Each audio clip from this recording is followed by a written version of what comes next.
வதக்கிட்டு தக்காளியும் சேர்த்து வதக்கிட்டு அதை அரைச்சி வச்சு தனியாக அரைச்சி வச்சுக்கோங்க. அப்புறம் தேங்காய், ஒரு எலுமிச்சம்பழம் அளவு புளி. ஃபஸ்ட்டு கடுகு போட்டு அடுத்து வெந்தயம். இதை நல்லா பொரிஞ்ச ஒட்டி ஃபஸ்ட்டு வந்து நம்ம பூண்டு ஆட் பண்ணுங்கள்.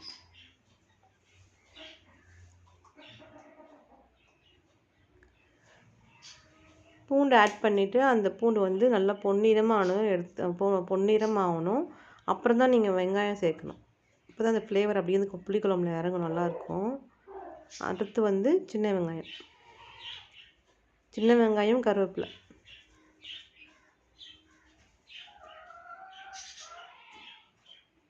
இந்த அளவுக்கு நல்லா ரோஸ்ட் ஆனதுக்கப்புறம் நம்ம வதக்கி வச்ச பாவக்காய் மறுபடியும் ஆட் பண்ணிக்கோங்க.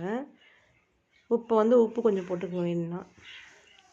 அடுத்து வந்து மிளகாத்தூள் போடுங்க, குழம்பு மிளகாத்தூள் போடுங்க.